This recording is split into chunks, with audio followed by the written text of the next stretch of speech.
3. Buenas noches con todos, mi nombre es Mayra Camas y el día de hoy vamos a hablar sobre un tema de suma importancia, como son las obligaciones y los contratos. Bueno, para el nacimiento de una obligación hay que tener en cuenta que este es un vínculo legal que obliga a una persona a cumplir una prestación de dar, hacer o no hacer. Dentro de estas obligaciones pueden hacer lo que son los contratos o los convenios. También hablamos de hechos voluntarios no contractuales. Y también hablamos de hechos dañosos y por sí también de lo que es la creación de la ley. Ya, bueno, un concepto de contrato dentro de estas obligaciones, hablamos sobre un acuerdo entre dos partes, donde una se obliga con otra. Dentro de estos contratos nosotros encontramos lo que son los unilaterales o los bilaterales. Los unilaterales son una parte.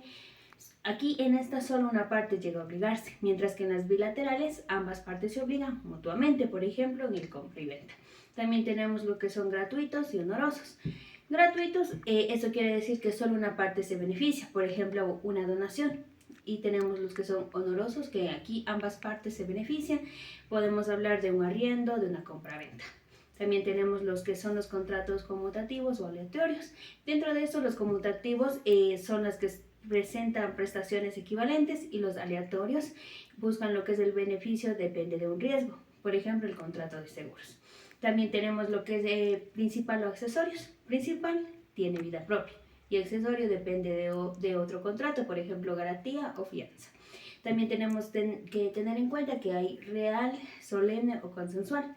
Real, que necesita la entrega de la cosa, en este caso podemos hablar la entrega en un ejemplo de compra-venta. Si compro un carro, tengo que entregar el carro, de esa manera se beneficia a lo que es ambas partes.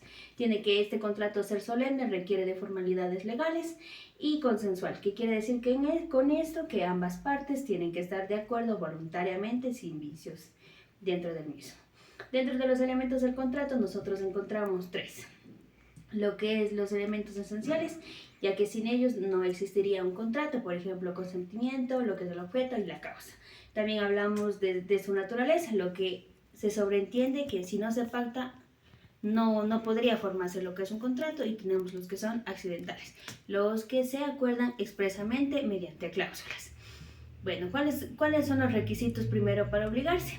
Para que un contrato tenga validez, debe cumplir con 4 aspectos importantes. Lo que es la capacidad legal, aquí quiere decir que todos somos capaces, excepto los que la ley manifiesta que no lo son.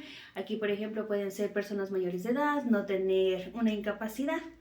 También aquí dentro de esto hablamos del consentimiento libre de vicios, que nadie obliga a que pueda firmar un contrato. Hay que tener en cuenta que el objeto debe ser lícito y determinado, y sobre todo la causa debe ser lícita y moralmente permitible. Bueno, dentro de la capacidad, ¿qué quiere decir aquí? Que todas las personas son capaces para obligarse. Solo la ley es la que determina quiénes son incapaces. Por ejemplo, ¿quiénes son absolutamente incapaces? En este caso hablamos de las personas que son impúberes, hablamos de las personas sordas que no pueden comunicarse mediante gestos ni tampoco lenguaje, y también hablamos de las personas que tienen algún trastorno mental. Y los que son dentro de eso también relativamente incapaces son las que necesitan una autorización, por ejemplo los menores adultos. Bueno, aquí también dentro de este contrato hay que tener en cuenta que hay estipulación por terceros. Esto quiere decir que si hay tal vez una persona que actúa en nombre de otra bajo una representación legal o voluntaria, este contrato se firma tal cual estuviera la persona presente. También hablamos de los vicios de consentimiento dentro del contrato. El contrato llega a ser inválido si el consentimiento está viciado por error, lo que es la fuerza, y el dolo. Error, hablamos de una equivocación sobre el objeto, la persona o la naturaleza del contrato. También hablamos de una fuerza, que puede ser una amenaza que causa lo que es un temor, algo grave, y que por miedo se firme ese contrato, ahí también quedaría vencido. Y hablamos de lo que es el dolo. En el dolo en materia civil se habla perfectamente del engaño malicioso que induce a contratar algo sin nuestra propia voluntad. ¿Y cuál es el objeto del contrato? Bueno, el objeto del contrato es la cosa o el hecho que se obliga a dar, hacer o no hacer. De este debe ser lícito, debe ser posible, determinado y comerciable.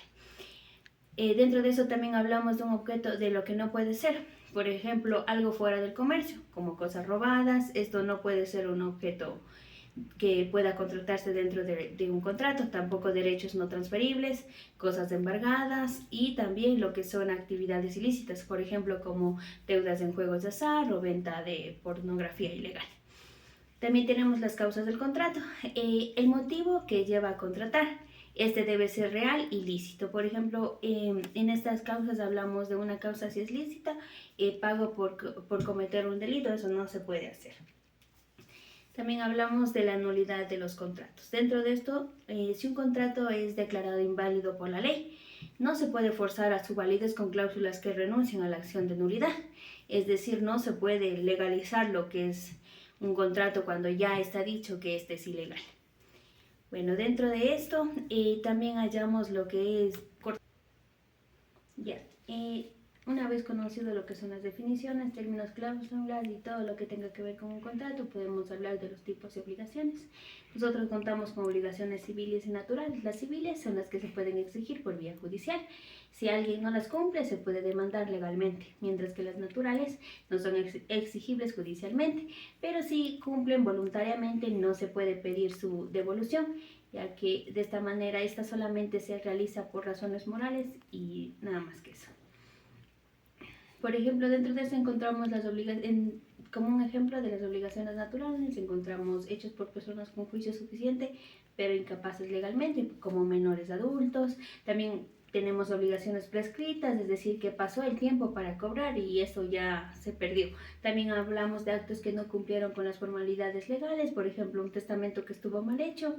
Esta obligación natural ya no se efectúa. Y también tenemos las obligaciones que no son reconocidas por falta de prueba de juicio. Otro punto importante dentro de esto es que, aunque el juez diga que no se puede exigir la obligación natural, esta no desaparece, sigue existiendo como una obligación moral.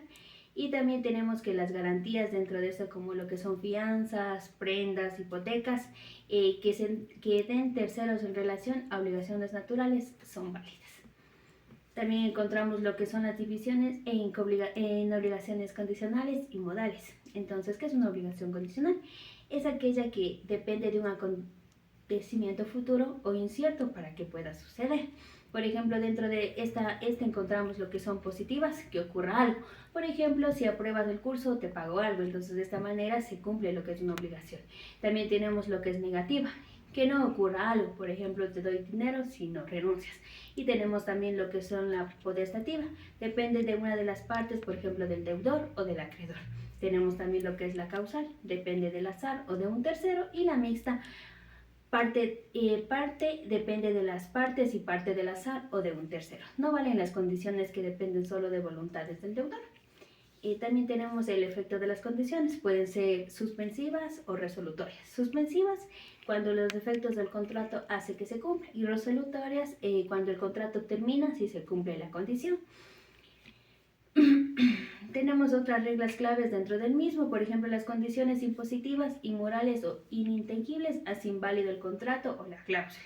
Si la condición no se cumple en 15 años, por ejemplo, se entiende que está fallida. Después de los 15 años, esa obligación se suspende. Hablamos también si se paga algo antes de que la condición suspensiva se cumpla, se puede reclamar lo pagado. Hay que tener en cuenta que también hay condiciones prácticas en lo que son este tipo de obligaciones. Por ejemplo, cumplida la condición resolutoria, hay que restituir lo que se recibió, salvo que haya establecido en favor exclusivo del acreedor. También hablamos que en el contrato bilateral, o sea, en las obligaciones mutuas, si una parte no cumple, la otra parte puede resolver el contrato o exigir su cumplimiento con indemnización. También hablamos que si se vende un bien condicional, puede haber limitaciones para recuperar el bien frente a terceros de buena fe. Y si el acreedor muere antes de que se cumpla la condición, el derecho pasa a sus herederos. De esta manera podemos hablar que las obligaciones civiles se exigen judicialmente y las naturales no pueden exigirse, mientras que las que son las obligaciones condicionales dependen de un hecho futuro o incierto que pueden activar o terminar lo que es una obligación. Ya, esto ha sido todo con respecto a lo que son las obligaciones y el contrato. Muchas gracias.